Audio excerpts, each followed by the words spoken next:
There, now I got the game on. Arsenal win by 4-1. Here we are, people, with the Arsenal show. We'll get talking about our performance at Leeds. Individual performances like Gabriel Jesus, Granit Xhaka, and much, much more. But we'll also look ahead to that game at Anfield and other news around the Premier League where our chasers are behind us and they smashed our next opponents. And not one of our chasers, but a team that, irrelevant in that west side of London, deciding to get rid of their manager. We'll get into it, people, and much more in the Arsenal.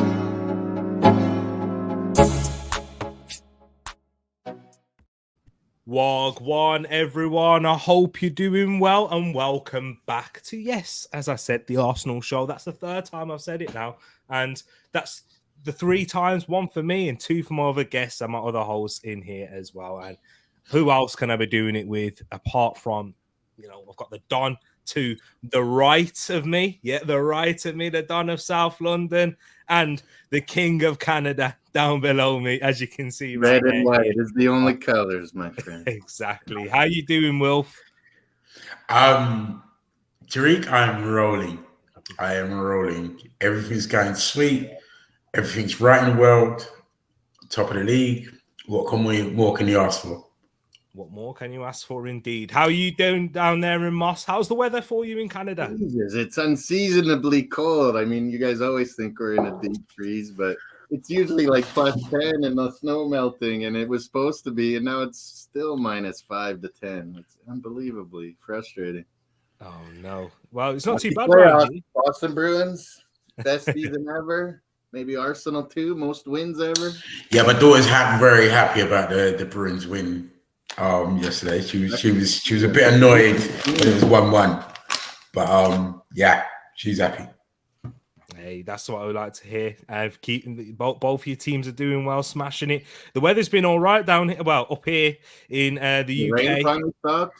Seems like it was nice out now, isn't it? No rain. It's just been sunshine and everything around here. What about you, Wilf? Has it been raining for you in down here? No, been lovely sunshine. Very mild day. Yeah, been a sweet day, man. Yeah, exactly. But April comes, April showers will be here soon, and we all know how that gets, people. We know how it is. But big up to each and every one of you that is watching live right now. We've got Edmin in the place, 3 streams in 5 days. Tereak is talking, and Wilf replied to him, surely that's shouting, Ed. Yeah, I am. I'm doing more than that. I'm doing a lot of talking at the moment. Am I going to have a voice left? We'll have to wait and see. But big up my brother Luke as well, who's also a part of Moss's channel on the Across the Pond Sports Talk as well. It says, how are we all feeling ahead of our trip to Anfield? I dread this fixture. I can't lie. Yes, we'll be getting into it right now. Well, not right now, just after we speak about the Leeds game. But yeah, definitely get your thoughts in there in the chat, guys. And those of you that are watching after, get them into the comments as well. Look at that Beefcake Central. It's like Wilf and Moss genetically create to read. That's what it is. I think if we need to have a 3, and I'll be right in the middle, and that's exactly what it is. The 3 shades of Arsenal. The 3 shades of Arsenal. The 3 shades of Arsenal, indeed. It is true. Although neither of them passed on their hairline. Hey, come on, mine's still golden at 48. Come on. Hey, big up the lads, man. And you know what? Yeah, strong hairlines, just as Arsenal are in a strong season. Do you see how I like that? You like what I did there? Right, let's get into it then, people. Arsenal winning by 4-1. Fantastic performance. In that second half, I kind of gave my thoughts on it yesterday. Thought the first half wasn't... Yeah, you did a good job yesterday, by the way. I appreciate that, man. I didn't think we were at our best in that first half, but we'll start with you, Wilf. Overall, was it the performance that you wanted to see, Wilf, or is the result just the most important thing at this time in the season? I think it's some from column A and some from column B, because it was the performance that I wanted to see in that Leeds came at us, because you know they can hit us on the break and can hit us. It can hit teams quick. Even though they've got a bad league position, they're not a horrible side. And we weathered that first 15, 20 minutes which teams tend to do now coming into the Emirates. They think if they can get an early goal or hit us quick early, shake us up early. But then we just controlled the game like we have been for large parts ever since the World Cup, really. And it's what I want to see at this stage of the season from an Arsenal team going for the title. You know, no panicking, no just playing our game, soaking up what comes to us, and coming out of the game with 3 points. Exactly that. Sorry, I clicked the wrong button there. That's right. I'm sure everyone, including yourselves, would have preferred if I. It wouldn't be a show if you hadn't. It wouldn't be a show if you hadn't. Nah, but yeah, Mas, what do you agree with Wilf there? A little bit of a mixture of both. Coming up against a decent side in Leeds, who are down there fighting against relegation with a bunch of teams down there, but coming off the back of a 4-2 win at Wolves, Leeds certainly showed that they could score goals this season. Yeah, I agree a lot of what he said, but yeah, I was just worried how long they might be able to keep it 0-0, you know, and then it gets to be a struggle. But man, Ben White was even sick, they said, and look how great he played. Absolutely didn't even miss Saka. It's wonderful to see that we can throw Trossard in, like we were saying when we got him, at any of those 4 spots, and he's going to produce. I think he's an absolute wonder signing of, I don't know, do you call him a super sub or versatility Tross or whatever, but he wasn't really showing up maybe in the first half like you're kind of saying a bit.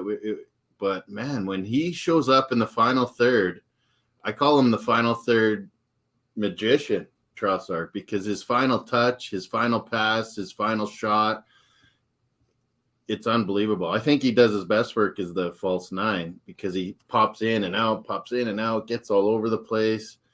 But man, he can play anywhere, and he's a great fit for our club. And him and Odegaard's passes were spectacular, and those that make those goals, like, unbelievable. And Jesus, for me, was man of the match, like, unbelievable match, and his knees looking good. I thought it was so awesome that he got fouled first off when he burnt Christensen. He doesn't go down. Then Ayling comes over. He's like, "Oh, you want a piece?" He sits him down, literally sat him down, and then he kicks at his knee and goes down. Like, unbelievable, Jesus, how good he is. Yeah, and I think that's the best way to start off with talking about the individuals, because, my word, he was my man of the match yesterday for sure. Gabriel Jesus. What a performance he had, guys. And you know what? Just overall, he just gave us that X factor. When you're watching him, he does bring you that unpredictability. He doesn't fit in the system. He doesn't just stay rigid in one place. He has that freedom, similar to like a Zinchenko, where you're seeing him popping up left back, coming on that left wing, doing such crazy things, unorthodox things. Wilf, how great is it to have this man back again, man? Oh, unbelievable. I mean, and it's at the perfect time as well. Yeah. I mean, if you had scripted this, it couldn't be better. You know, Jesus out injured.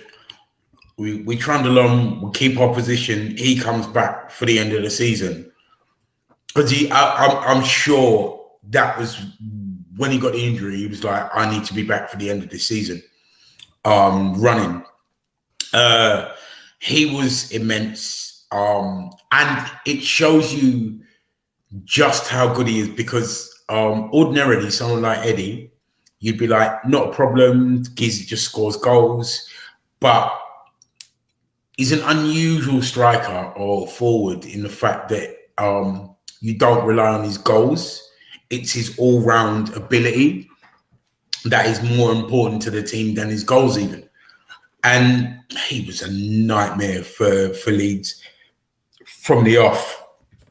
I mean, for someone of that, we were doing the watch along, Travis. Yeah, well, I don't know. But man, he just but I mean, had he been a few inches taller, then maybe. But the thing about him is he scares a team just by having his name on the team sheet. and for his stature, he bullies so many players taller and bigger and stronger than him, or you would assume that they are. And it just gives us a different dynamic. It just gives us it changes the skin of this team when he's on the pitch. Absolutely agree. Totally agree with you there, Wilf, when you're talking about his game and what he provides to this Arsenal team. Moss, do you think that we've missed him of late in certain games? Because we have seemed to have coped with him in terms of results-wise. What's the biggest element that you thought that we missed from Jesus? Yeah, I think Eddie and Tross, different aspects of their games are like Jesus's, but Jesus is the overall package as a striker. Like link-up play, scaring teams with dribbling, linking up nice with Martinelli all the time, giving him space, creating for others, playing defense as a striker. People don't talk about that enough. Jesus does that very well. He presses well.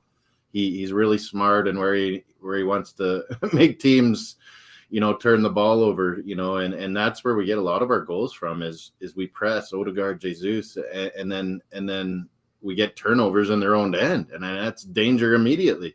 And so I think Tross does a little bit of that. Eddie chases and harasses. Eddie can, play more like the striker, where Tross will do the link-up play and make a movement for other players like Jesus does. So, yeah, I don't think we were, and I think Creambone and many said this as well, that we weren't lost without him.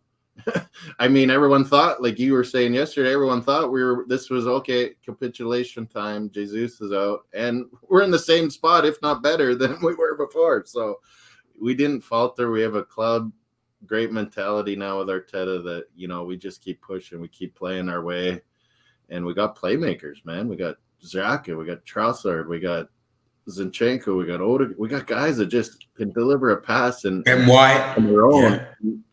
And they're playing together. They're playing like a unit. And Trossard's just fit in magically, like I was kind of going off on earlier. That kind of transitions into what I wanted to ask you in terms of Wilf, where we missed Jesus for a period and everyone thought that's the season done. Arsenal, you're not finishing the top anymore. You've lost your key man. It's going to City's going on a run. You guys are going TPG didn't. We knew what we had. Because we only had a couple of pieces missing from last season. And like King always says, that's on the show quite a bit too. King always says, City ain't the same City. No. They're going to have their work too. That said, they're still a cracking team. Yeah, they're just not as dominant as they have been. And this narrative of us, like Leicester, we're the ones who've gone blah. They haven't. I know, but the thing about it is, there's only in Premier League history, there's only been 5 teams with a better points tally at this stage. City have only ever done it once. So it's not that City are bad. It's just that we have been so good and City aren't as hot as they have been. And even if they had been as hot as they had been, we still would be pushing them close, or if not, still be above them. Exactly that. Yeah, it just would be a tighter points difference in there. And what I was going to say was in terms of the fact that we've dealt with these injuries, and it kind of links in to a bit what, Luke's put in here. And I saw this as well from this Liverpool Echo journalist who suggests that if we don't win the title, having been 8 points ahead, it's apparently bottling in it. Expect more of these bad faith actors over the next few weeks. But he also said in this article that Arsenal, everything's gone their own way, that Arsenal haven't had to deal with any injuries. This narrative that everything, we got no injuries and everything's going our way. Like, come on. It's crazy to me. But I wanted to speak about one of the injuries that we had, and a lot of Arsenal fans were going into meltdown, the 24 hours or 48 hours before, when it got announced that Saliba, it's hopeful that we'll see him again this season, but Rob Holding has come in, right? He's not my favourite at all, but he's come in and he has been a rock, and we've not missed Saliba in these games. Yes, Anfield's a different test. We'll talk about that. But we have to praise him for these games against Crystal Palace and Leeds. What was your thoughts on Rob Holding's performance yesterday, Will? As always, I love him. He's not an Arsenal legend, but he's a club hero for me in the fact that I've loved him ever since we bought him, and especially in that FA Cup game against Diego Costa. I love him. He's got Arsenal in his blood. He's got Arsenal in his soul. He plays for the badge. I don't know why we want to get rid of him. I know. And he's the ideal squad player. And he's come in and he's done, every time he's come in, he's done what's asked of him. Even though he might have got sent off in games and done whatever, he's done it because he's fighting for Arsenal. He's not done it because he's lost his head or anything. But he's fighting for Arsenal. And that's what you need in your squad players. He believes in what is going on. He believes in his little piece that he can add will go to the Arsenal history that we are creating at the moment. And I love him. And I you know, it's probably what's the word? An unpopular decision, but I'd feel with what's around him, I'd feel happy or comfortable going into Anfield, especially, and probably even City if we had to, with Rob Holding in the team, in this team. Yeah, exactly that. In this team, it's different. It's different to the team that he came in last season, where we did see the weaknesses get shown. You know, when we had Cedric on that side, who was meant to be on that side, but was wandering halfway up the pitch, trying to put in crosses and playing like a right winger. And we had an injured Gabriel in there too, and he really felt a lot of the responsibility. But Moss, how impressed have you been of Holding in his assurances? And I think in particular his passing ability, that we haven't missed from Saliba, and Saliba's excellent on the ball with his smoothness 100%. And his composure under pressure. I think Holding is really impressed me with his passing. Don't you think, Moss? Yeah, like off what Creambone was saying, you give him a task and he does it. You know, that's what I've seen from Holding. But you try to ask too much of him, it's trouble. But I think, I don't know how Ben White was sick, and he was like a Michael Jordan type thing where he was game. And he freaking played one of his best games of the year. Ben, he was in the offense. He was helping Holding out so much. Yeah, making it easy for him. They're brethren. So Ben White, I thought, was a big part of Rob Holding's game, and so was always Thomas Partey. I remember the preview of that game of the game Leeds. I was on some previews and things. I was saying, well, man, if we don't have Partey, I'm a little worried about Holding. But when we have Partey, he makes those center backs' life a lot easier, man. And you were getting to that yesterday, Tereak, that Partey's just like Casemiro for us. Like, we don't have him, we struggle. And he breaks up the play. He stops counterattacks. And that's huge in this day and age of Premier League football. And Jorginho just can't do that. So I was a little worried if we didn't have if it was a good Jorginho and Holdinho in there. But yeah, with Thomas, I think that's testament to how good Ben White obviously it out. He was sick and played awesome, and it made Holdinho's job okay. Stick to this task, get this job done, and he did it. And you don't hear his name, you don't hear nothing. That means the center back did awesome. You know, yeah.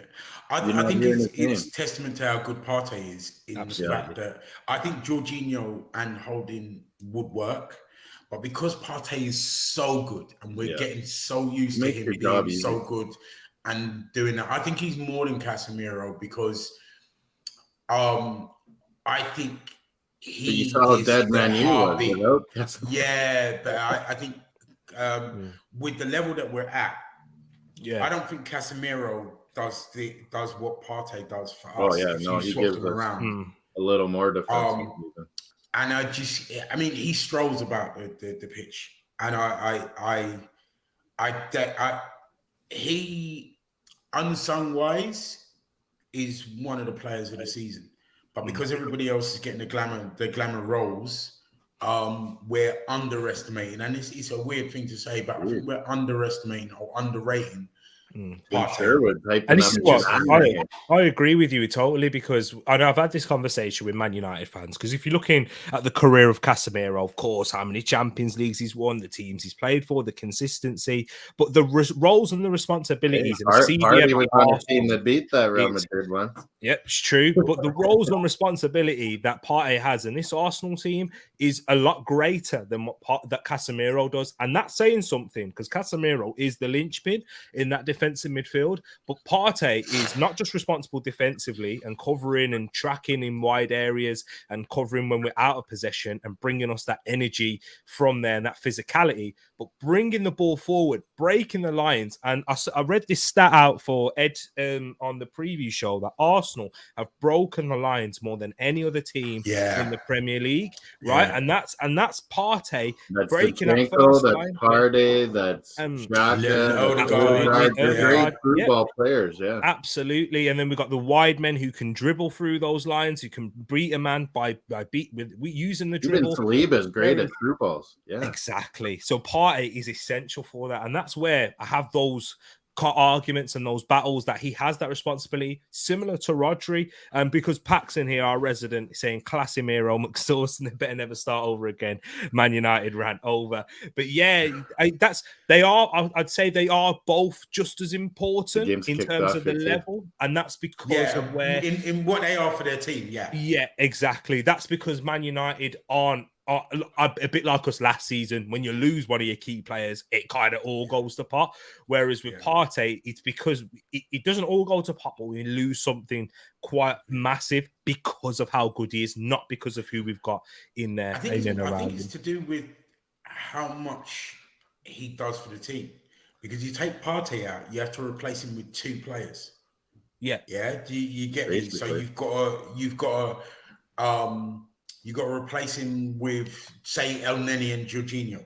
So you've got to replace him defensively, and you've got to replace him offensively as well. And that's where he's underestimated. I don't know where that's coming from. Yeah, I think you got some sound coming from yours. I tried to pop you on mute, bro. But now, what was you saying? Yeah, I know. I just think how do I get this? Because with Partey, because you have to put two players in to replace him. That's why he's missed so much. And he strolls around the pitch like he owns it, and he does.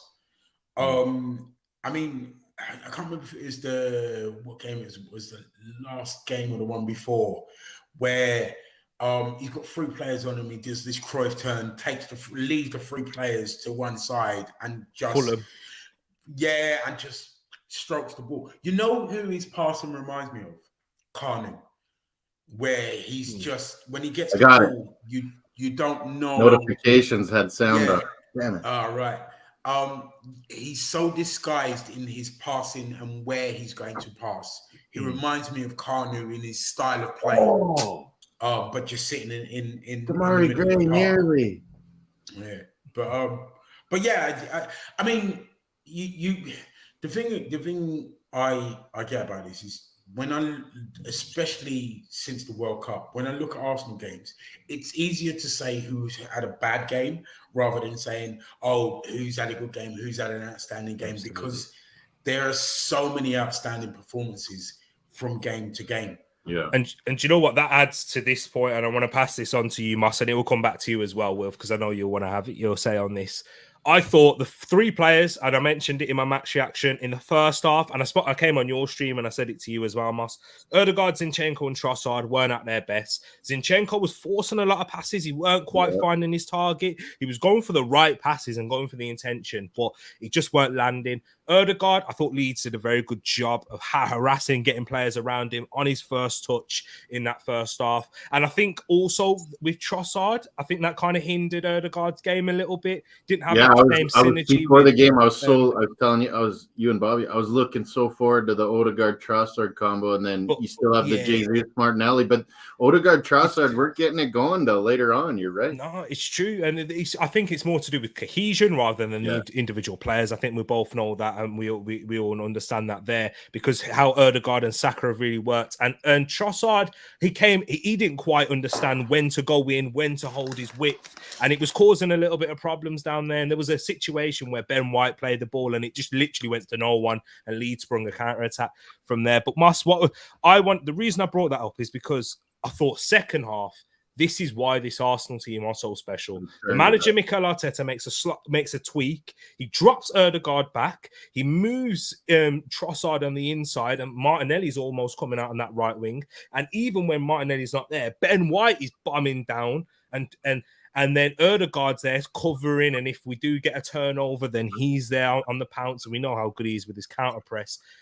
And then we saw a completely different Arsenal, and all of those players, including Zinchenko, got into the game much better. How good is the intelligence of Arteta and the players to be able to make these tactical changes during the game, Moss?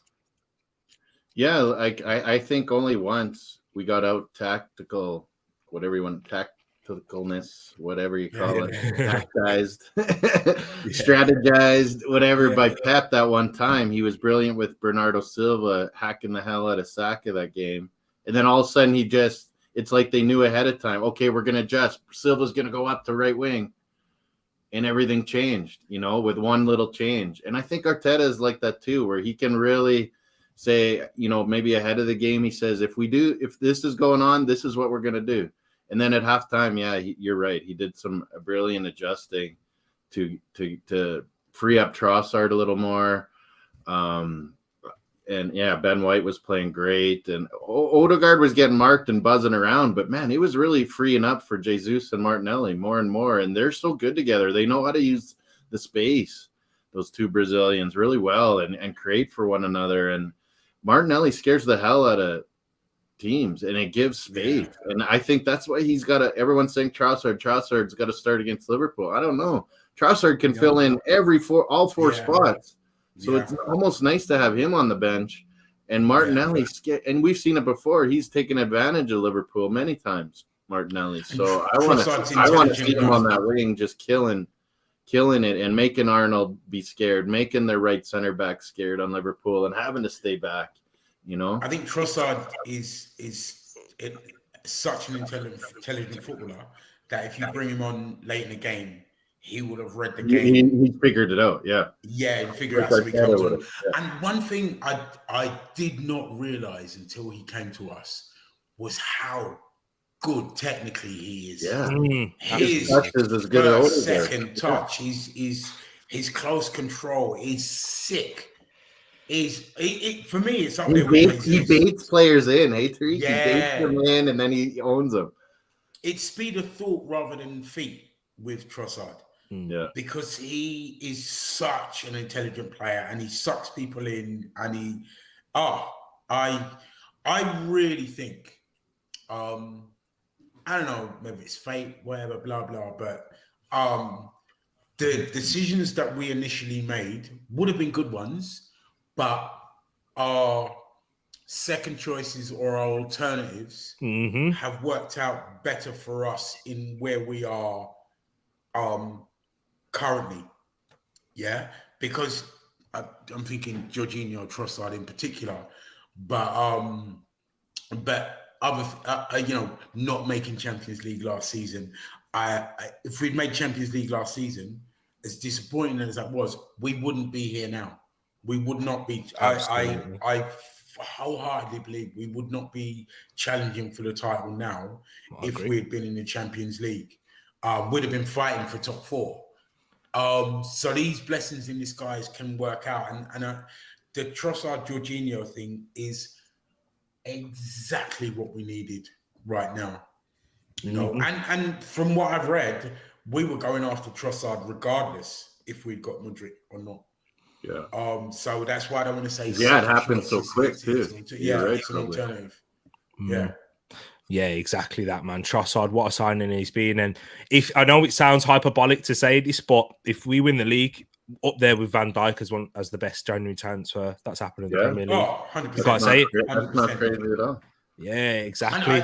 You know the other thing about it is I think had we got Caicedo and Modric, I don't think it would have dawned on them that they were going for a title, or they're in a title challenging team as much as it has for Jorginho and Trossard, because they've gone from veterans. They've gone from Chelsea, where nothing was going to happen, and Brighton, where he's gone from fighting for a top 4 to possibly going, you know what, I've been given this gift that I could get a title now, I might not get one again, and I'm going for it, and they're taking it with both hands. Where I don't think Caicedo and Modric, it would have dawned on them enough, and they would have upped their level enough to be making the impact that those two players are making.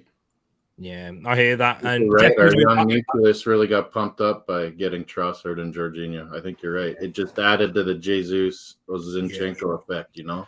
Yeah, I hear what you're saying. I definitely agree with you in terms of Modric. And where I'll say you're kind of right with Jorginho is because of his leadership. I don't think, we would have scored that goal at Aston Villa if it was Caicedo in there. But, Caicedo is a better profile, and I still think we'll go for him. And Jorginho like that, yeah. But you need to have someone like that in that dressing room. And, we've spoken about Rob Holding. We've spoken about El Nene. Paxton's brought him up in the chat. But the influence that these guys have on the dressing room is so important. And every title-winning team needs them. And, fans take the mick out of them from time to time, because they're not giving you what there are on the pitch. But anyone who's played the game, whether it's at a high level, low level, you need players in the changing room. I remember I was playing for a terrible team, Sunday League. If Ed watches this back, or if anyone else is watching it, because I know we've seen Jake in the comments. He was not him. He was a great striker, by the way.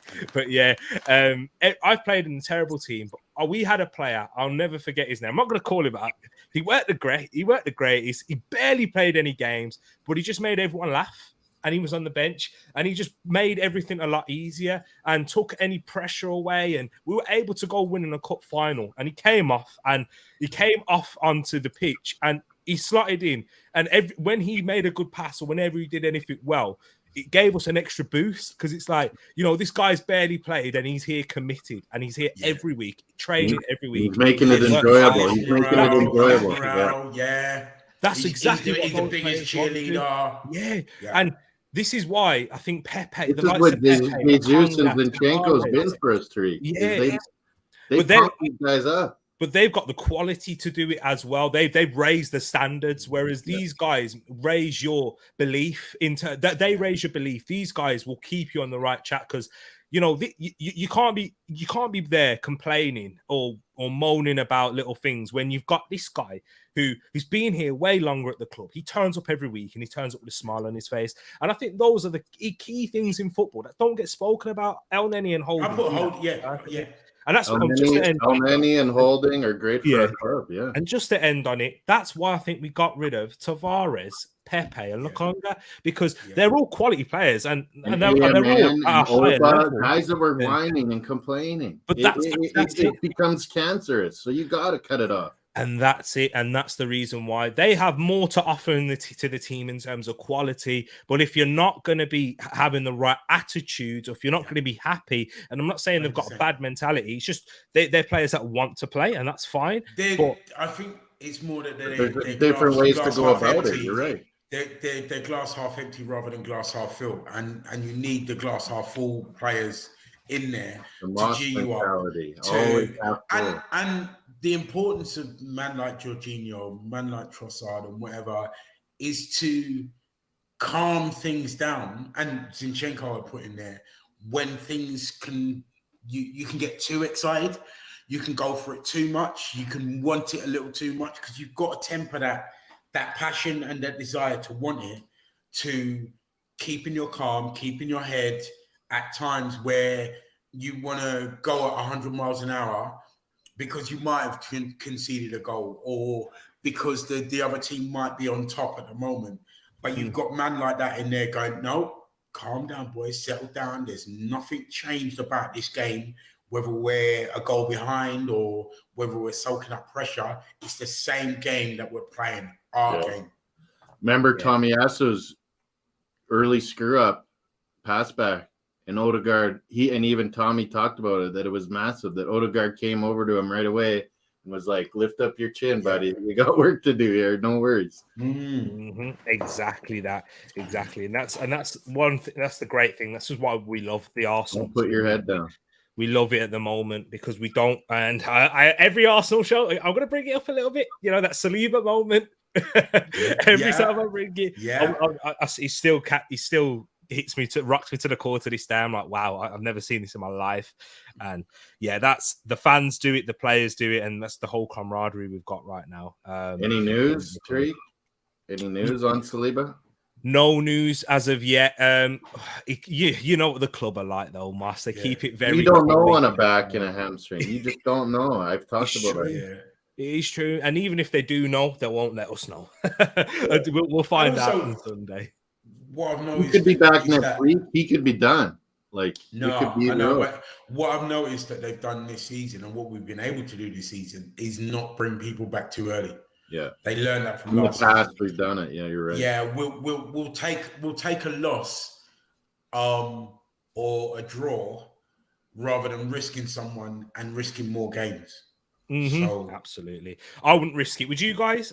Would you? If Saliba's 80% fit, are you risking? No. It would depend. Like, I'd need to know. Like, maybe he's carrying his hammy because his back is messed up. Yeah. Or vice versa. So then it'll just keep happening. So I would wait. Yeah. If he was 80% and we needed him for the Man City game, then I probably would. Because it's so late in the season and that could be a vital game. You know, if it was Liverpool 2 years ago, too, you guys, like, and they're dominating the midfield, I'd be more worried. I'm just not worried about them anymore because we're going to dominate the midfield. Yeah. Do you know what? I'm leaning towards where you're saying, you know, Wilf, but I wouldn't even risk it for the Man City game if he's not ready. Because no. If he was 80%, this is what I'm saying to you. You posed the question: if he was 80%, would I risk him? That's the only game that I would think about risking him. Yeah. Otherwise, no. In terms of, let me scrap the percentages for a moment. I'll say in terms of, you know, he's ready, but he's not confirmed that he's ready. Of course, the player will want to play. I'm sure the player will play next week if he was given the green light by the doctors. But the doctors are telling you, you know, it's something that he's got to be careful of and he's got to manage, and it could cause an issue at any point, and you're having a big risk. And the player, I'm not playing him. I'm not playing it. We made this mistake. We made it last season with Tommy Asu in the Carabao Cup, and we also made it in the Spurs game and the Newcastle game where you could clearly tell White was finished, Tommy Asu, and then we had Gabriel also, and it didn't help us. Yeah.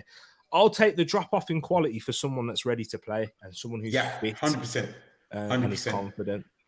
Holdinho, because they know his confidence has got to be up there. Holdinho now, exactly what you said there, Wilf. They know the system and they're able to come in, and they don't look as anywhere near as exposed as they used to, because we control the game a lot better than we previously did. Don't you think it happens too? Like Saliba's usually sweeper, the last guy coming back. Now it's more Gabriel is. Absolutely. I'm glad you pointed that out, actually, because those are the things that we can do. And once again, these are the things we don't speak about in terms of Arteta and the players understanding what they can do and what they can't do. You do not want Holding as the last man, because we see when he stands off players, he gives them way too much room, but he's great when he's front-footed, going for those aerial duels. And that's where, can we just talk about Gabriel Magalhaes once again, people? And how... And he's got everything. He can be that front-footed, aggressive defender, and he can also be the sweeper. Well, take it away. Otherwise, I'll just be here. And I mean, you hear them. There's no noise about Gabriel now. Remember when it was like, oh, he made a mistake and he did this and that, and that's from a section that had an agenda. You don't. Again, he's another underrated player, because when you talk about team of the season, he's got to be up there with one of the players of the season, because he has been our rock at the back. Saliba's gets all the attention and gets all the glory because he's the new pony and beautiful and lovely and sleek.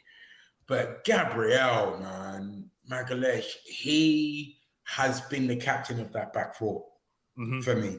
He has been the leader. And you see at the end of the game, I was watching the player cam or something. I don't know what it was. It was on Arsenal World or something. And it was like right away, Saliba's just jumping on Gabriel. Like they're pushing each other. How young he is. You know, and he's supposed to be, hurt Saliba, and he's jumping all over Gabriel. I think Saliba's all right. I don't think it's out for the season, man. No, but I mean, and one of the things that has been overlooked with Gabriel is when he's going forward.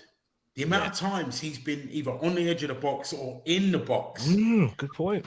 He's a beast in the corners and stuff. Yeah. They got to double cover him. You know, there's times where he's been the last man or the most forward man. You can't, and this guy's going to go on from strength to strength now.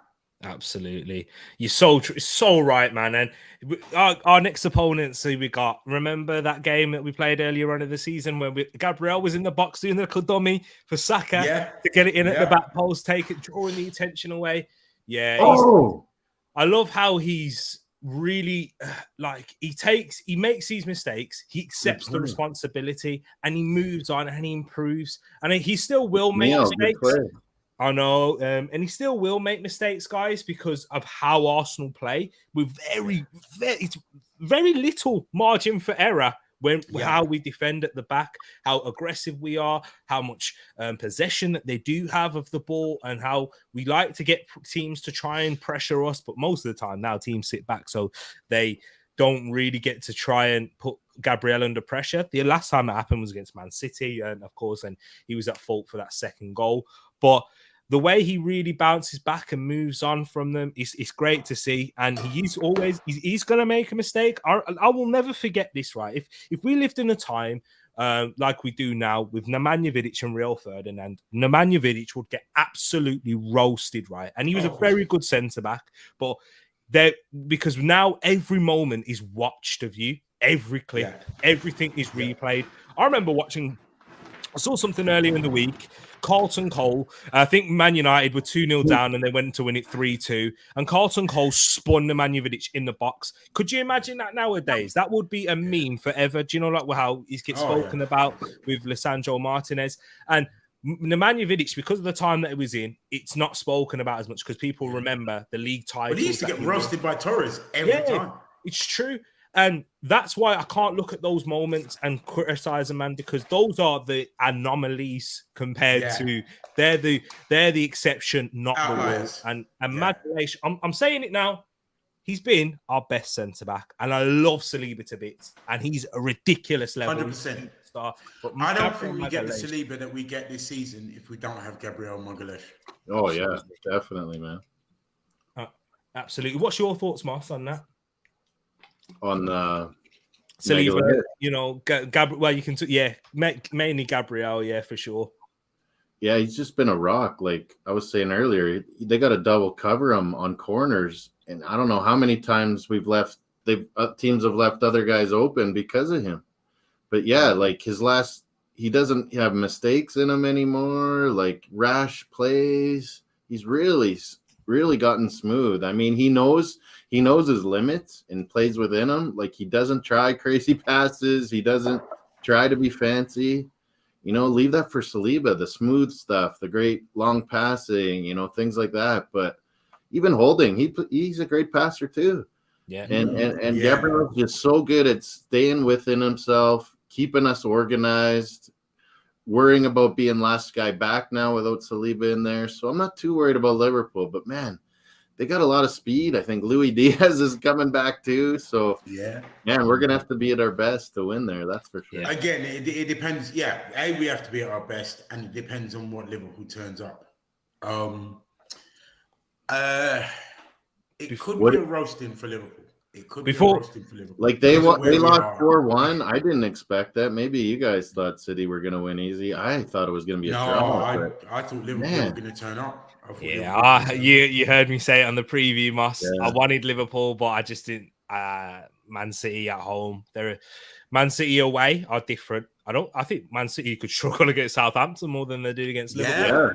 They've lost to Southampton already. Like exactly. Yeah. So, but before we get into that Liverpool game, there's one more player that I'll definitely want to speak about. And if there is any more that you want to bring up, that's for sure. Because Martinelli was great, Benjamin White was great, and you can definitely talk about them if you want. I know how you were bringing out your three. I was like, another one. But this player, I'm sorry, I did a rewatch of the first half, right, and I didn't realize how good he was. Yeah, and it's a sin for me to do so because I talk about this guy like, oh, you already know who it is, guys. You already know this man. That was one of his best matches I've ever seen. Yeah, I know. People were not talking about it. We keep saying this. Like the next game, he'll probably do the best match that he's ever played for Arsenal again. Yeah, he's a must-have in a big Liverpool match away. Xhaka's going to be crucial. About this brother, and it's testament to his love of a challenge because when he was ready to leave Arsenal and Arteta challenged him. Is that tomorrow or Wednesday? Yeah, tomorrow. Yeah, but what was you saying, Arteta? Yeah, Arteta challenged him to go right, stay and be the leader of this team. Yeah, he's our leader. Or go and do something else. And I know I heard it on, I think it might be an Arseblog or whatever. He's showing now why every manager that he's played for has picked him. Yeah. We couldn't see it as Tuchel never subs them off half the time. Yeah, and Emery, Wenger, he's showing his potential now as to what the player that we bought when he was Ajax. It was Ajax, wasn't it? We got him from. He's like having a manager. Mönchengladbach, sorry. He's like having a manager out there on the pitch. Yeah, 100%. And the geezer's a warrior. You can't put any more superlatives on him. You can't big him up enough and what he's meant to this team. I think with regards to the intangibles, the off the field stuff, the stuff that you don't, the non-playing stuff, he's as important as Partey is in the playing area. Mm-hmm. Absolutely, and Zinchenko and those things. Yeah, definitely agree with you. Definitely, and Moss, his creativity.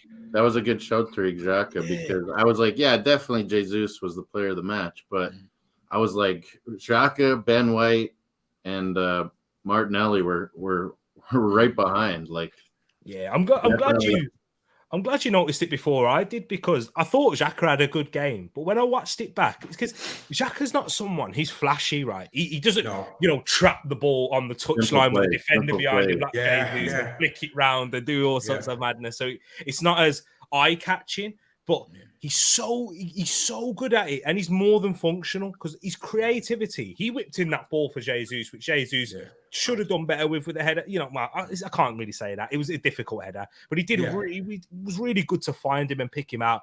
Then he obviously scored with his header as well, and those runs into the box and everything about him, man. Moss, which is a very difficult header, by the way.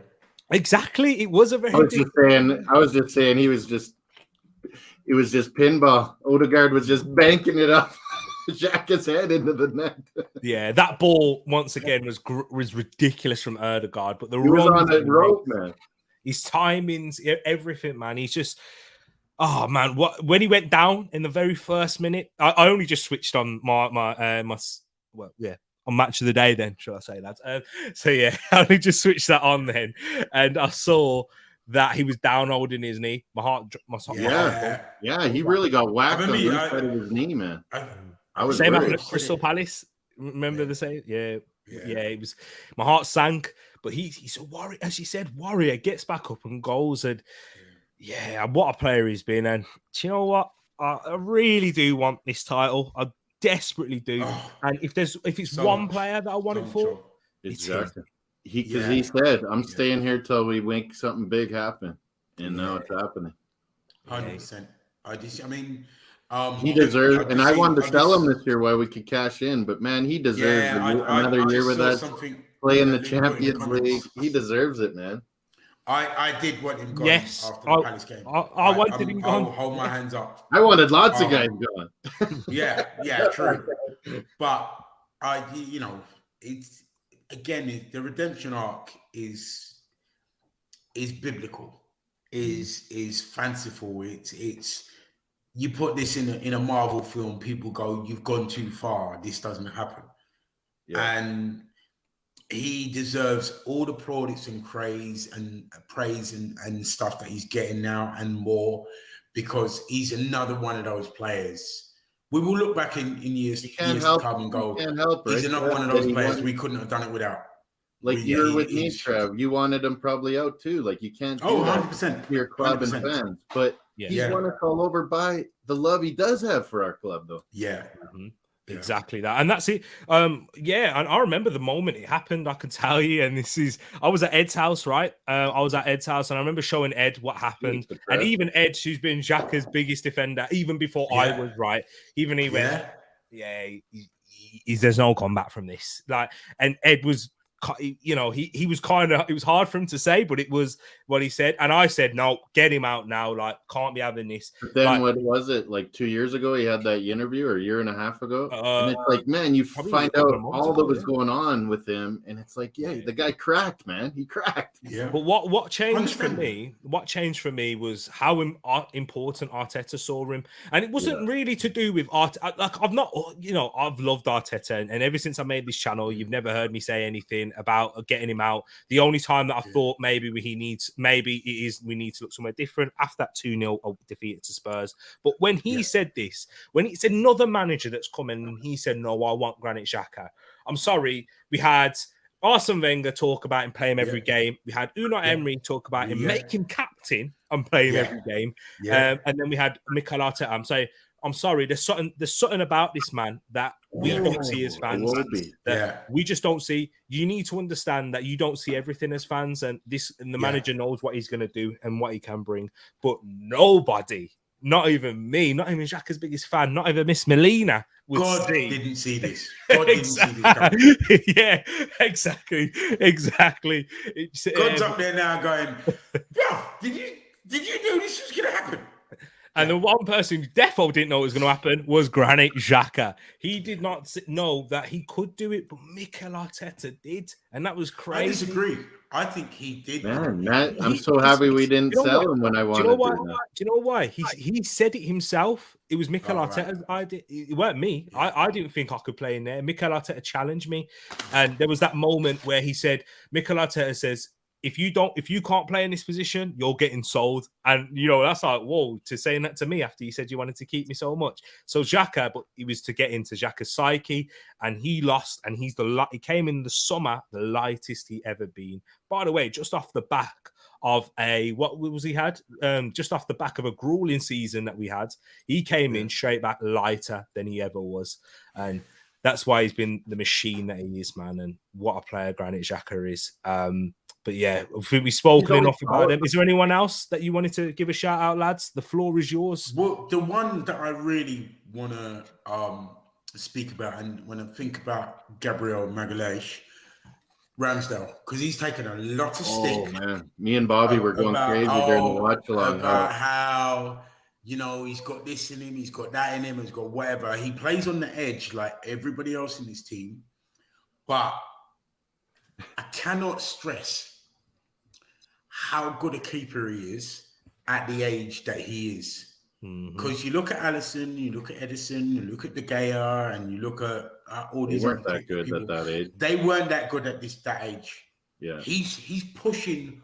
And pushing hard for the England job. Yeah, for the England number one. He should be number one for a year. So he's considered. He would probably be in the top 3, if not top 5 goalkeepers this season. In the world, easily top 5, top 5, but pushing for top 3.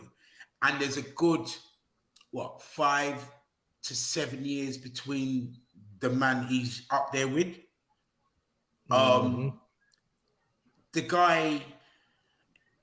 Did you see the little video of him coming in after the Leeds game where he looks like we'd lost, because he conceded a goal. And that mentality, we talk about he is his an ultra attitude, competitor. and he's a laugh and a joke, but the brother is serious about his football. He's serious about goalkeeping. He wants to be the world number one.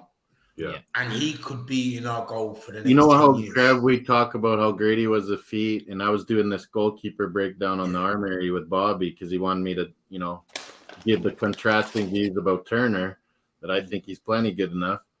But Ramsdale, everyone talks about his feet, but his best skill, and he proved it in that game, it's being big in the clutch moments and how hard he comes out and cuts that angle off.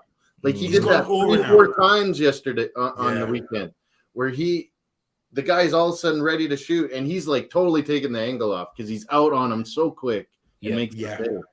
And that's why he's better than he's awesome, and he's better than Edison at that. That's where Edison is. I think his weakness is like City. We allow big chances, right? Because of how we play in Soldier City, and they take that risk because they don't allow many. But when they do, it's big chances. But Bobby was freaking out on the watch log tree because he kept hearing Ramsdale save for me in the first half there, and I was like, man, he's making clutch plays. I think I've mentioned it on this show before, but there's this when you come across a really good goalkeeper and you played against them 2 or 3 times, or they're getting a reputation as a striker, when you look up to take that shot, take that extra half second and then you're done. Yeah, because with a goalkeeper without that stature, you're just thinking, I've got to put by the keeper. When you say the goalkeeper's name in your head, you know that you've got a problem. And Schmeichel had it, De Gea has it, Alisson has it, Seaman has it. These are the great goalkeepers. What's his name from Bayern Munich? Neuer. I'm talking about. Neuer. As a striker, it's almost like they're and as a striker, you don't want to have to look. You don't want to take 2 foot time. Right? And a foot you don't want to take that extra second, and then when you do, Ramsdale comes out so fast that you have no room suddenly. He is in the minds of a striker when they look up and they see him in the goal, and it cannot be stressed enough of what he's meant to this team and to this challenge. Exactly. And another one who was signed just like Benjamin White, went, why are we spending this much money on a player that we don't need, etc., etc.? We can get better value elsewhere. No, sorry. The fact that he was in relegated teams and he got player of the season for both teams, that told me how good a keeper he was. Yeah, it's the only team. We're the only team he's never got. He kept his mentality when he was on a bad team and getting peppered. Yeah. Like he kept his mentality all along. And if he can do that in a bad team, and you suddenly put him in a team where he's got a defense and he's instead of facing 10 shots a game, he's facing 2 or 3. Yeah. And he's making the big moments count. Yeah. Yeah, and that's the thing with his footballing ability, with how he is on the ball. None of us saw that either. That's once again Arteta's brilliance and that golden eye that he has. Moss, what about you? Any player that you wanted to shout out? Of course, I gave Benny White the big shout out. My sister's husband, Ben White. I just thought he played fantastic, and it didn't matter that Tross was in there, Odegaard, but he really fabulously helped out Rob Holding and made his day easy too, by being back. But man, he gets I just didn't think. Remember at the start of the year, Trev, we were there, and I was like, I don't think I was like, Tomiyasu's better. I'm like, I don't think he can do this right back. And man, thank God, Leeds are the ones that played him there, right, Tereak? Yeah, and we're beating their butts with Ben White. I was championing him when in the Palace game because he was getting a hard time about how Zaha he's going to get schooled by Zaha. And he handled him, and he worked well with. He's a lot quicker than whoever's centre back is. You don't notice that he's quick too, but he's quick. And he's such a he's also technically gifted. Like he the could guy play. That doesn't watch football, he's got. Yeah, he could. I don't really believe that, but he could play. He could play centre mid. He could play right back. He could play. He's such an intelligent footballer. He almost missed that 3-yard goal, though. I know. He meant that. He totally meant that. But it's just the fact that if he's not a regular in the England team, something's wrong. Because he's a Swiss Army knife of a player. He's such intelligence. He's such calm. His calmness. But yeah. I mean, the only other thing that I want to say. Everyone's saying how we need to change for Liverpool. Holdinho can't handle it. Are you keeping it the same, you guys, or Or you, I am. Ben White could always play center back, but I think I just keep it like this. While you're confident, leave it like it is. Yeah, we're on a roll. It ain't. Let them worry about us. We're in a position now. We don't have to. Changing our way of playing would just be for a major mistake. Worst thing we could ever do. Yeah, worse. Because it's got us here. It's got us to where we are. Whoever the personnel is, it's got us to where we are. We don't change now. We don't change for everybody else. Everybody else changes for us. They got to adapt to us now. Yeah. Think about how we played against Manchester City and the FA Cup. We made a lot more changes than what we will do in the game against Liverpool. And we still kind of controlled it. Yeah, and we didn't change the way we played then, so we're definitely not changing the way that we play now. And that would be... And even the other Man City game, had it not been for... We killed ourselves. Had it not been for our own mistakes, we'd have had that game. We'd have taken that game. Both boxes in it. That's what the issue was. We didn't score when we had the chances, and we didn't. We made the mistakes, and they were ruthless in both boxes. And that'll be for that game there. But you know what? It's time to look ahead now to Anfield. It's time. We have to. Right, Mandem. We'll start off with you, Moss. Right, Liverpool back off the back of that defeat. Will we all be watching them with a keen eye tomorrow, looking at them scouting? If Chelsea can do anything against them, of course, then we get much more hope. But that game's kind of irrelevant because of it is going to be at Anfield. What are the things? How are you feeling? First of all, going into this game? Yeah, usually you're pretty nervous going to Anfield. Like. Oh God, if they get up on us, it just gets so loud and madness, and all my Liverpool buddies chiming in suddenly. It's like I was going to say that, yeah. but then it's like I don't fear them because their midfield can't play the ball, pressure ball anymore. They can't do it. Like we're going to dominate this midfield of theirs, and it just doesn't scare me no more. It does a little bit with Holding. They don't have a set. I think Luis Diaz is healthy now, finally, but they've been changing it. Jota and Gakpo and Nunez and, Salah's the constant, but they keep changing it up. So I don't think it's too harmonized or, they have a set team. So I don't know who will be the starters. I guess, you watch Chelsea and you see who's going or whatnot, but I don't know. Against us, I expect that Jota might be in again.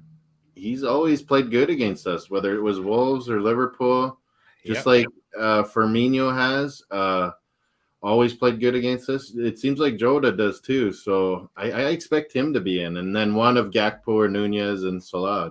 Isn't that what you guys would think? Yeah. I'd look at that. And R9 says here, Wilf, Liverpool can't be underestimated. I'm not, and that's not what I'm saying. I'm not saying we underestimate them. I think our style. We got to get ahead. We got to get ahead. Yeah, 100%.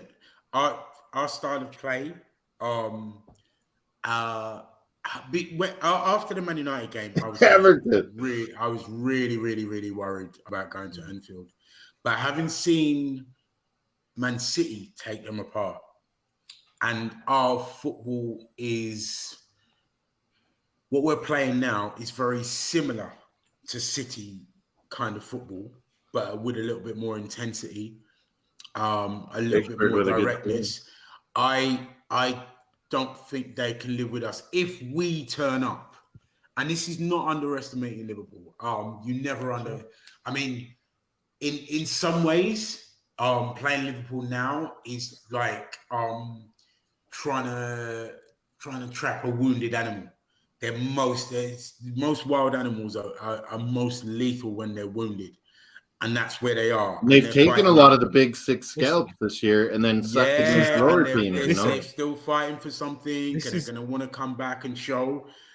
But if we try and dominate them, then we win this game. Listen, this is it. It's not about the football for me at Anfield, and this is where I think I'm with R9 on this, right? Footballing wise, Liverpool can't step to us. They do not have the intensity to live with us on the pitch. They don't have the structural organisation to. We can pick them apart. They don't have the midfield legs anymore. They cannot live with us in that sense. But the intensity, they will match us on that day because it's Anfield. How they did it against Manchester City when they beat them 1-0. Man City barely had a chance, really. It's about how we control our emotions in that game. Arteta spoke about this in the All or Nothing documentary. There's only one time he froze, and that was at Anfield. And that's with that crowd. Player, right? Remember, he was saying, as a player, that's the one place that he messed up in. This is where I'm the speakers out again. I know that much. I don't think he'll try that again. But this is where I hope that our 4-0 defeat that we faced there last season, for some of our players, and the defeats that we've had previously for some of our longer serving players like Xhaka, they use this and they learn, right, we're going to go through periods of this game where Liverpool are going to be on top. They are going to be making chances. They're going to be causing us problems. We are going to have to ride this storm out for periods. I think the majority of the game will be us, right? And in terms of that, but there will be those moments where the Anfield crowd riled up, Gakpo, whoever it is, Nunes will be providing that energy. Jota loves playing against us, and he's always a nuisance. Henderson will be coming in with a crutch. Be wary of the late Firmino substitution too, that bastard. Players like Gabriel, Zinchenko, Xhaka emotionally switch on. This is that's my only worry, is if we get too caught up in this emotionally. Too emotional. I don't want to see Jorginho, Xhaka, Zinchenko. I don't think Xhaka will. They've been there and done it. They've battled Liverpool. This is Xhaka will. No, like I'm worried about Zinchenko and players like that, but I think Xhaka will have learned. You hope so. This is what we you can only prove it from what we see. I think that he will have learned either. I think we're going to win, but this is the questions that we'll get told. I think Gabriel will, but once again, until they've done it, we can't say, oh, this is why. Do you know what I mean? The reason why we have credence in saying that we think they will is because of what we've seen this season. But if we can control it in those areas, if we can make sure Partey is fit and ready as well, Holding, if he can control his emotions when Nunes is going to be giving a little, the little yellow. Don't get him in the yellow. Exactly. That's where I'm worried. It's not the actual footballing ability. I can't wait for it. I cannot wait for this game. Like R9 is saying, they've been great against the big six, but they've struggled against mediocre and lower teams. A bit like Man United. Do you know when you look at Man United at Old Trafford? To be honest, that's what do you guys think? Is a draw okay though? Oh yeah, 100%. 100%.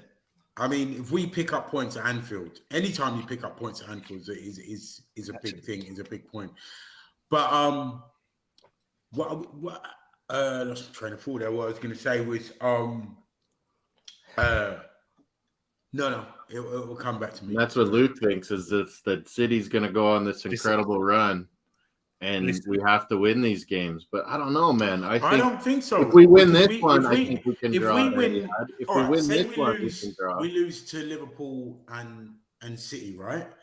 If we win the rest of our games, that nullifies those results. So at this point, all we have to do is match or better Man City's results, and the title's ours. So again, these are not must-win games.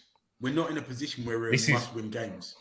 I think what it is, if you can't lose at both of them if you want to win the league. No, but they're not must-win.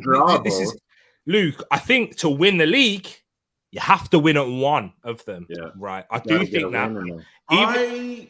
Not necessarily at this stage. At this stage, think no, because yeah. if you think about it, right? Because I mean, I don't think City win the rest of their games. No. Yeah, I don't either. They're not going to win all of their games. Yeah, actually, you're probably right. We can't lose both of them.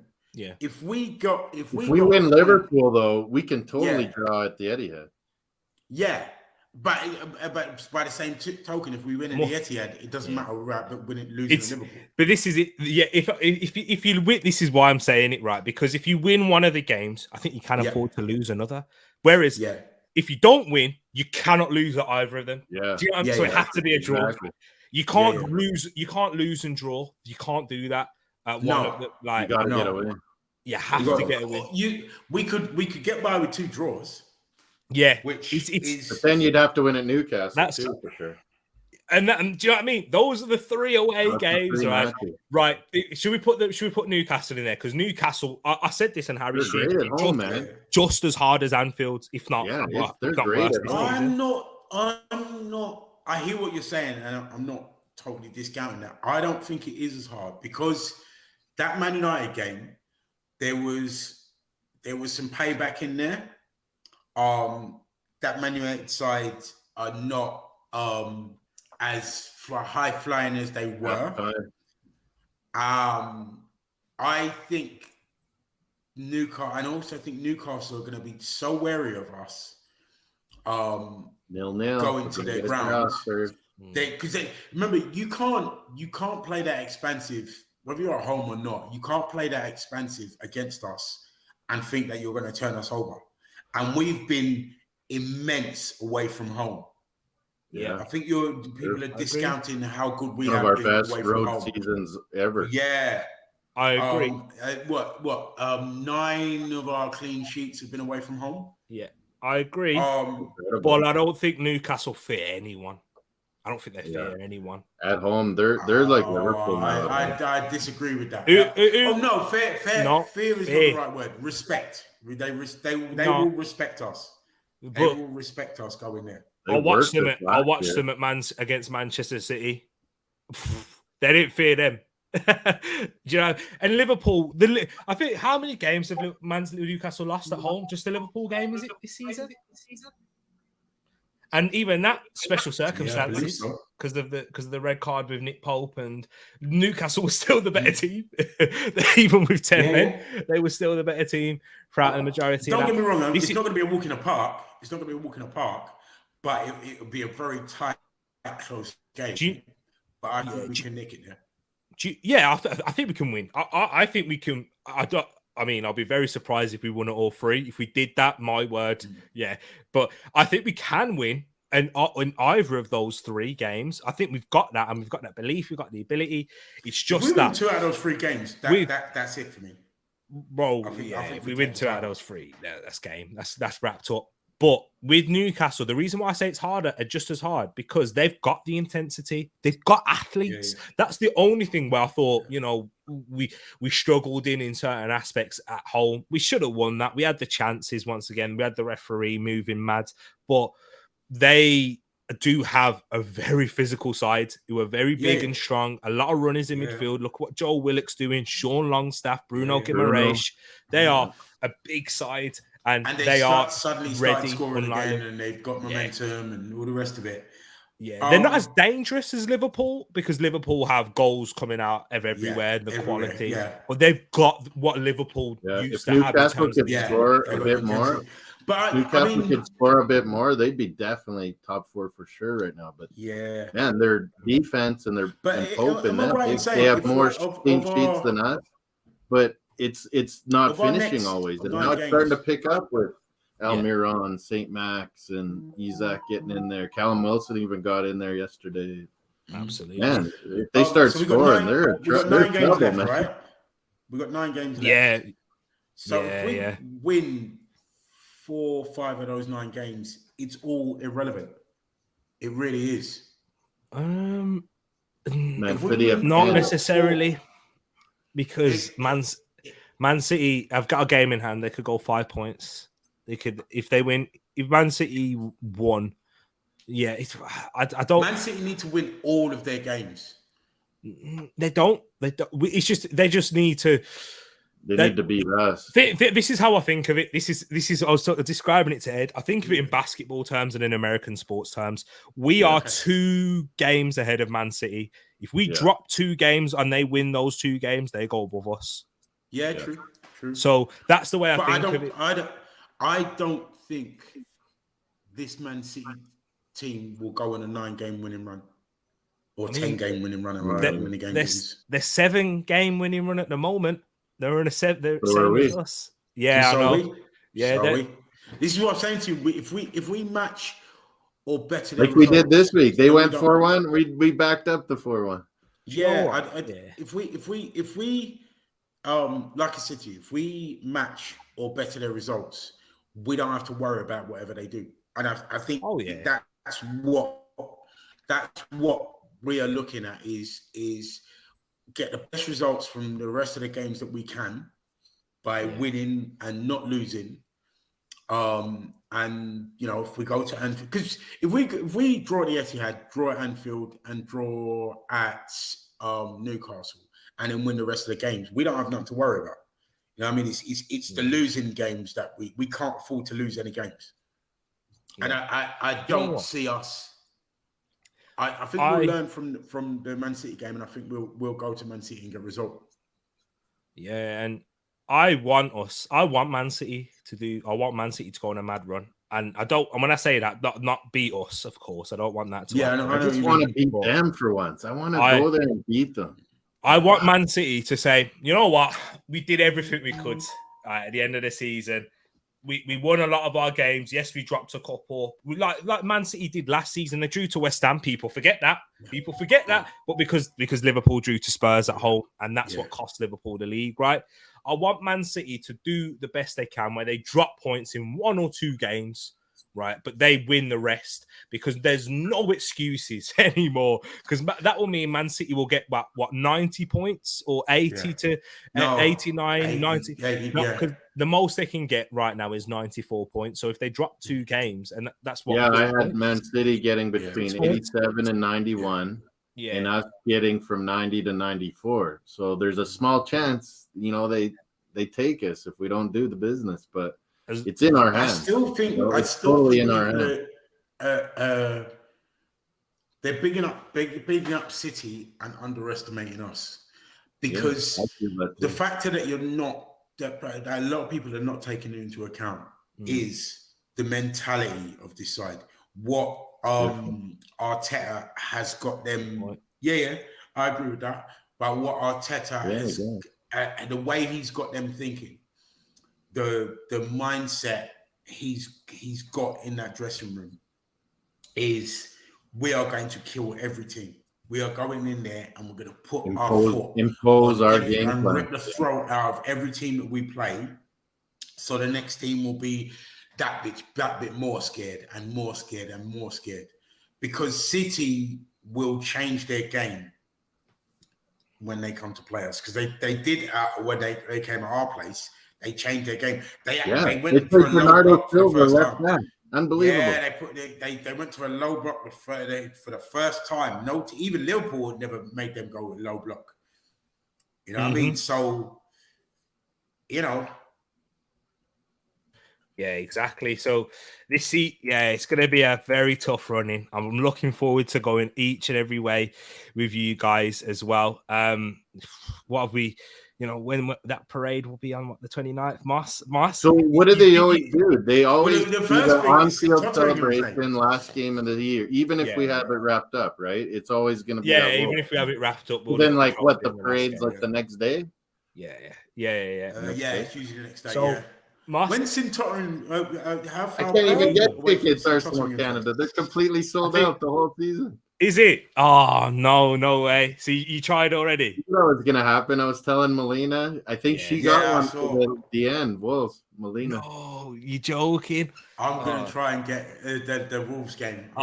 If you do manage to, bro, I'll be happy for you. I knew I should have jumped on it real early. It's one of them ones, man. That's never happened. Like the last 3 years, Arsenal Canada, they're like all the time, oh, you just let us know right before you're going, you'll get tickets. And this year, it's impossible. So it's good thing I went at the start of the year, eh? Exactly, bro. That's why I'm happy. I'm happy. I've completed it. The first game I went, I was sitting with the Arsenal fans. I've been to other games at the Emirates as well, but with the Arsenal fans is this season, right? So if Luke got some great tickets for the Arsenal Champions League women. Yeah. Oh, okay. There you go. £30 or something.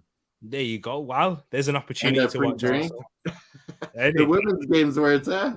You can go sit in awesome spots. I want to ask you a question, and I want to ask you as well, Wilf, because I'll answer it myself. But we're gonna tailor it to your specific reasons. Yeah. When are you looking at hotels, Moss? What game is it for you that you start to look at hotels? Is it Anfield? If we go there and win. Oh, I was already gonna book it. So yeah, you're already looking ahead. But what is it that you think? Right, I think if we win the Liverpool game, and there's been some other pundits, other fan club, and other peoples of other teams saying if we win this Liverpool, I think even Neville said it, and he's always saying we're going to choke. For Gary Neville to say, Fergie always said if you can win in Anfield in March or April, you're winning the league. If you're in a race. It's just that much confidence you can build off of if we can get that win there this weekend. Yeah. So, to me, it's kind of this weekend. Like, I think we'll really do it if we win, but I kind of always figured we would draw up there at best. Yeah. Is it this weekend? If we win this weekend, Wilf, are you booking the annual leave? You're getting the Captain Morgan's in. I was going to yeah. I still might just come anyway without a game ticket. For me, it's a City game. Yeah, City. We come out with a result in that game over, because if they can't beat us, it's over. If they can't beat us in that game, it's over. Yeah. Yeah, because everybody keeps saying about the game that we got in, but I'm looking at City's last two games. What do they got to do? We've got the more difficult run, but the last two games, City have to play teams that City have to play games that will be pressure games, because their last two games are Chelsea. Chelsea. No, that can't be right. They got Brighton in. They would have Brighton in there because that's not been decided yet. And Chelsea, Brighton and Chelsea are the last two games, I think. Brentford's the last one, Brighton and Brentford are the last two games. They're not going to be easy games. They're not going to. Brighton ain't going to roll over, and Brentford ain't going to roll over, because remember, they're going to be fighting for their next season future. Whether it's Champions League or Europe or whatever, those two teams are going to be looking to finish higher than they ever have in the Premier League. Yeah. So, and they won't be fearing Man City. You know what I mean? So it's not just about who we've got to face. It's about who City's got to face. And I think they will drop a lot more points than people think. Right. I think I see them losing 2 more games. Yeah, I hear you, man. Maybe, I don't know. I don't see City dropping too many points, but we'll have to wait. It's going to be pushing that top 4. It's going to be a huge game for the Brighton. I think Bernardo Silva said it most, and I don't know if you've seen these quotes, but he said it best for me, right? Because people are saying, well, City have the experience, they're going to keep doing it. But then on the other hand, on the City have experience, City have won it before, so they're not as hungry anymore. Whereas the negative for Arsenal is Arsenal don't have the experience. That's why they're hungry.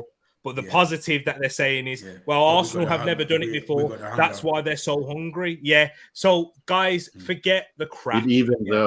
Forget it. Whoever wins the league will be the best team this season. Don't listen to the nonsense that Liverpool echo says Arsenal had it go all their way, because it is absolute BS, right? Because Arsenal, we have had injuries to multiple areas, to our key players at points where people said we're going to fall apart. We've had VAR decisions go our way where the PGM have had to make 2 apologies twice. We've had blips. We've had our blips. We've had blips. And we've had our bad runs. Yeah, exactly that. We've missed out on targets, remember, that weren't our number one, so everything didn't fall our way there. Yeah. Manchester City have a robot up front, who is just a ridiculous machine who's going to break the record. And if he decides to stay in the Premier League, he smashes every single record there. Oh, 100%. 100%. Yeah. He stays in the league for the next 5 years. Yeah, if he stays in the league for the next 5 years, I think he breaks. He probably breaks Shearer's record. Yeah. Oh, easy in his sleep if he stays here for 5 years. Yeah. Like that's how good was Alvarez? How good was Alvarez without him? Though? I thought he was fabulous. Never doubted how good Alvarez is. I feel bad for him because had it not been for Haaland, he'd be on 20 goals already. Yeah, 20, 30 goals. I think so too. He was ridiculous. Yeah, good shout there, Moss. Like they've got everything as well. Grealish. Mama G must be happy. He had the game of his life. Yeah, exactly. Grealish. That was the best performance I've ever seen from Jack Grealish. Yeah, that was the ever. 100%. He had a few at Villa, but that was better than any performance. But also, you got to remember, City deep in 2 more competitions, and the one that they really want is the Champions League. Yeah, so that's gonna as big and as wonderful. Tuchel and Pep. That's gonna test their squad.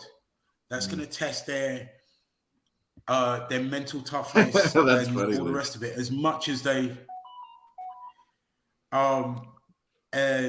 it's going to test their mental fortitude going on 3 fronts that 2 of them one of them they really want that's their holy grail is the Champions League. Absolutely. And it's experiences there could take their was it not like Man City won the league, and because they were stumbling in Champions League, they brought in Pep and spent all that money, even though they were winning Prem. Mm-hmm. And they brought in Pep to win the Champions League. This has been his focus. I think and that's he wants to get that so badly. What I'll say is, though, if we were in Manchester City's position, we know the type of manager Mikel Arteta is. Guess what? We say, oh, yeah, I know that's what we want the most, and we've already got 4 or 5 Premier Leagues in our bag, but we want both. And Arteta, he will fight. I'm not saying they're not going to go for both. I'm not saying for 1 second they're not going to go for all 3. Come on, Sheffield United. But I think the mental fortitude that it takes to be. I'm talking about what it actually takes, the actual mental side of things going, battling us. Battling whoever they're going to be playing in the Champions League. These are not teams that are going to roll over on them. I hear you. I hear that. Why is my game not coming back on? What I'll say is they were, moments away, really, from being in the final and winning the both of them last season, or at least contending for the both of them. And not saying they would have won it in the final, but they would have been much closer to it. So with the Champions League, I think it's just based on moments. In the Premier League, it's based on who you are throughout the whole season. Yes, you can win it in a moment like they did last year, but they were the better team throughout 38 games. Where it's so it's gonna be an interesting one. I'm hoping you're right. I'm hoping that Bayern Munich run their legs off and Thomas Tuchel does a great job, really tires them out where, players are having to prioritize games and that, if he's not fit enough for this game. He's in the red zone. So we're going to have to drop him. Southampton. Oops. There you go. 1-1. Southampton win. Yeah. That would be great. But man. Guys, I was doing watch along for the Bayern Munich Dortmund and Bayern just worked them, but I was doing Chelsea Villa too, of course. Yeah. It was on at the same time. And I was checking out Chelsea channels. Some of them quit, man, Tereak. Can you imagine that? They didn't even finish their watch along. Where's Chelsea, Dan? Where is he? He quit, man. He quit on them. And he's only positive, remember? Only positive about his club. He was calling Potter out. He was wanting Bowley done. There you go.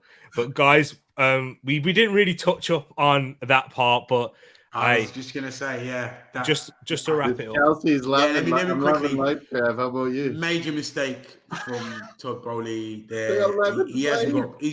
He's proved that he hasn't got a clue what he's doing. You don't bring in someone like screwed over Potter. Spend all that money, bring in all those players. Don't bring in a striker, and in 7 months expect him to turn things around. And when he doesn't, you sack him. He quit. The geezer didn't have a preseason. He's got players to get rid of. He can't train with them properly because he's got too many on the training field. Yeah. I think it's a stupid mistake. What do you think the meltdown would be, Trev and Absolutely. Tereak? What do you think the meltdown would be at Chelsea if Tuchel wins 2 trophies at Chelsea? Chelsea 11th or 10th place. I would love that. I'm sorry, I would love that. Inject it. Yeah. Give me that. It'd be too funny. It'd be too funny. It would be amazing. And I'm not Munich could do it. Bayern Munich could do it. I'm not Tuchel's biggest fan. I don't think you win a Premier League with him, but he's definitely a domestic cup competitions man. Like he's good at cups. He's very good at cups, and even when he was at Dortmund, he was very good at winning the cups as well. Back then, so man, it's hey. But if Man City don't win the Champions League and don't win the Premier League, happy days. That means us next season, the Champions League still on, and we can chat to them. Is Edmund not listening or what? No, I don't think Edmund's listening. He might be. He'll listen to this back later. So big shout out to What Edmund. are your guys' thoughts on Wolves as their last game? But I don't think they'll go down. I don't think they'll go down, but what about the spitting, you guys? They'll have nothing to play for. Yeah. It damage limitation. That's what it will be. Did you guys see the spitting, though? Odin's. I did. Well, I saw that moment. Did you see it, Wilf? I saw it. Watched it live. I haven't finished watching Match of the Day yet, so. I didn't see any spit come out of his mouth. Man, he did, man. Hey, I didn't. I know. I heard you guys talking about it on. But he did. He turns right to his face. I saw that he blew, but you can't see spit. And I think I did. Listen, I think I did. It's hard to say because I am being a bit prejudiced when I say this, and I'll admit it because Brennan Johnson is a diver as well. So if someone's already got a character of trying to gain an advantage, right to the ref right away. I'm not sure. You know what I'm saying? Like, So is there any news, Tereak? Is there any news? Nah, they're still investigating it. Or anything, or they're investigating it, but I didn't see any spit come out of it. If I see, but he blew at him, but I didn't see spit. Like it's a weird action to do to blow at someone. I've got a lot of brawls over here getting spit on by Latinos and stuff. We always end up fighting it. I've got something for you. What's that? All the managers that we wanted instead of Arteta are all out of a job now. Conte, Rodgers. Yeah. I mean, I don't want him over Arteta. I didn't ever say I wanted him over, but I'd have had Potter if we sacked Arteta for sure. Yeah. I would have. Yeah. All them man there that shows that props is go to the Kroenkes. Yeah, we might not have. Man, he's behind the scenes. There's times we slagged them off, but fair play to them.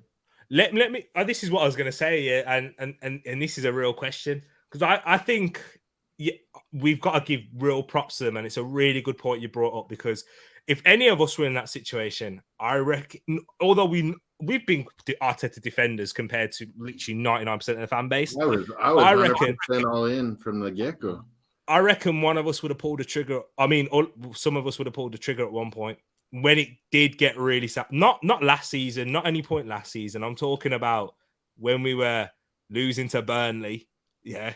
I came from such a low place in my Arsenal fandom, you guys. I disagree. I was so low with having David Luiz and Willian. These guys, Jacques is giving the finger. Like I was so low that I was just so happy that, okay, our club's got a plan. We're going with a young manager. Yeah. We're going with our young nucleus. We're going to build off of them. I was just happy there was a plan. I was like, okay, I'm good with this. Arteta's in. I'm all in. lived through a project before with Wenger, as in someone coming in and going, "You've got a long-term plan." We got to change stuff. If I'd set about a long-term plan, I would have given him. But once again, if I was Todd Bowley, I would not have sacked Graham Potter. No. Yeah, I wouldn't either. I think Todd. How do you get any better? You're struggling. That was easier to not do rather than Arteta at that moment in time, because at that moment in time, right,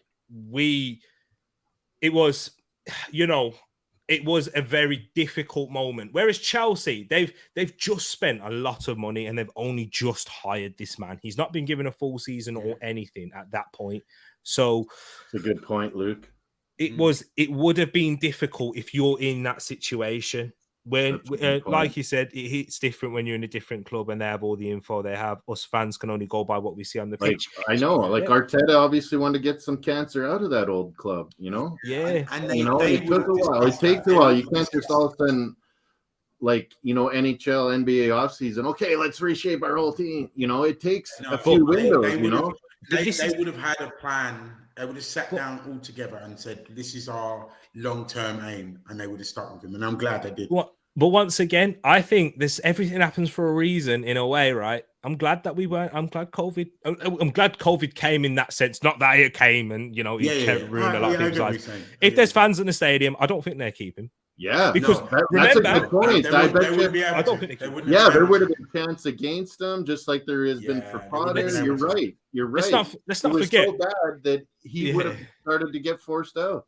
Let's not forget they wanted to keep Emery, but what's the reason why they? Because when the fans turned, this game over. And you're right. But I mean, this Arteta's tenure has been a lot of blessing in disguise, sliding doors moments. If this had happened, if that had happened, but the biggest props I've got to give to him though is taking on. This is his first job. I can't remember anyone in world football, European football, where they take a club as big as Arsenal and that's their first ever job and a successful at it. You know his life story. We know where he's all been and everything. But Luke shared me the Athletic thing about his whole life and how it led to this point. It was an awesome article, man. Being at Barca, he's always been a coach's brain. Mentality. Arteta. It's his destiny. It's his destiny. Yeah. It really is his destiny. Did you? I heard a wonderful piece in the Athletic, and I don't know if it's the same article, but it was very touch and go whether he was even going to come here. Because Arteta took a pay cut. Arteta took a pay cut to be a player, to become a player.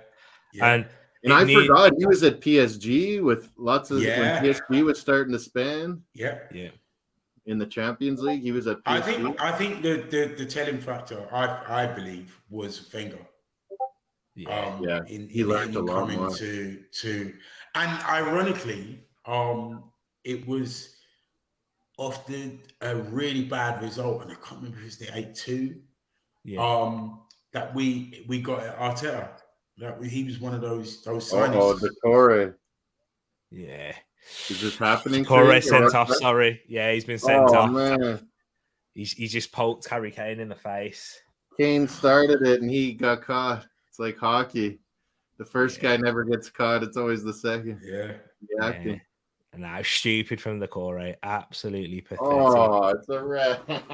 It's pathetic. Hold on to the draw. Come on, Stone Cold Sean. Sorry. Yeah, sorry. I kind of lost it. Yeah, the people in chat are probably watching it too, man.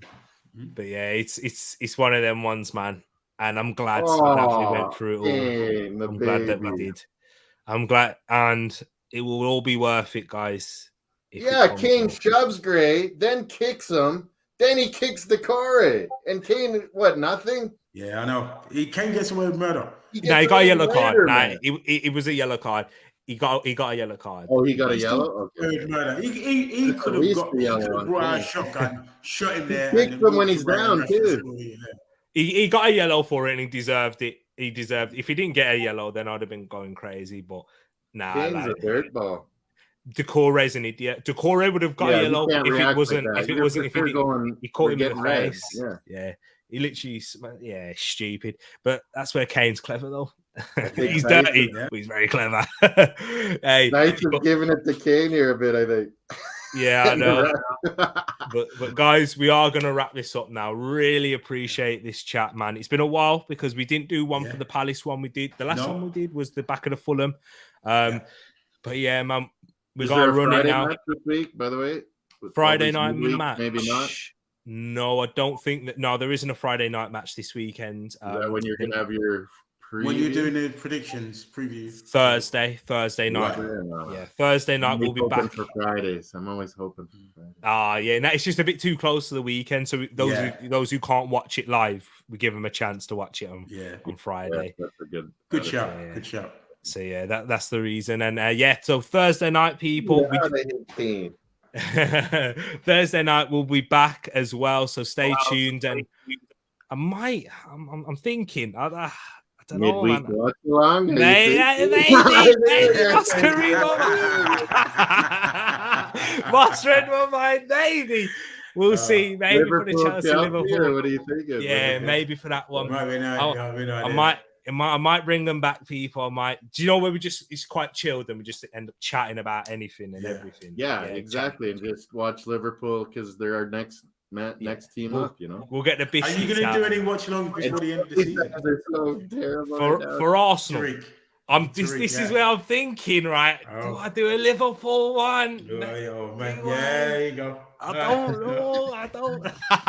Must read my mind. I loved it. I was thinking that too. Stay tuned, people. I might get something sorted after this. We'll wait and see. But big up to my panelists. You know what? It's always great to chat football. But how about Emery in the 9th place now for Villa? Yeah. Fantastic job. I gave him my apologies, and he smashed it. Yeah, I said to you that he's the right man for Villa. But I still doubt that he will be there in the long term. I don't think he's a long-term manager. He's just like those hockey guys. He's like Mourinho. He's like hockey guys where they come in the first year, they change it all around, and they get the players bought in, and they do good the first year. Yeah. Then 2-3 years down the road, it's like they wear out. Get rid of him. Let's bring the message starts not working.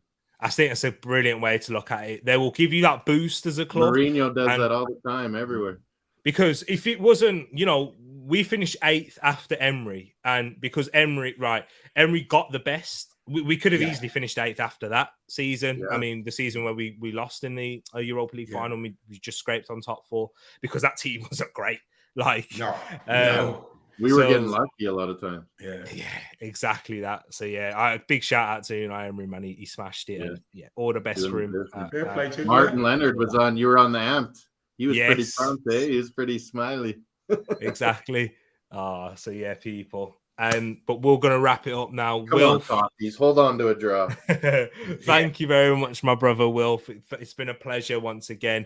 Let the people know where they can find you as well. And just big up. Dominating the veteran field. That's what Will's doing. There you go. You'll find me here. You'll find me in the Discord. And I'm on Twitter. Traydog 66, I think. But you'll find me here at all times, and you'll find me in the chat here on the Tereak show as always. Big up to you, and once again, lovely, wonderful being here with you boys as always.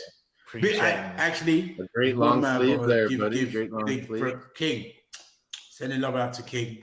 Because I believe things are getting better with him, so I can't wait until he's back on this show and I can give him some proper grief. But, exactly that. So true. We are missing you, King. If you are watching this afterwards, or if anyone just drops in this part, he's enjoying this. He's loving life. I heard from him. Yeah. Oh, that's what I love to hear, man. And Moss Boss. Across the Pond Sports Talk. Really appreciate you for taking your time. Me and Luke doing all the sports as usual. NHL, Raptors here and there. Some March Madness we did. MLS.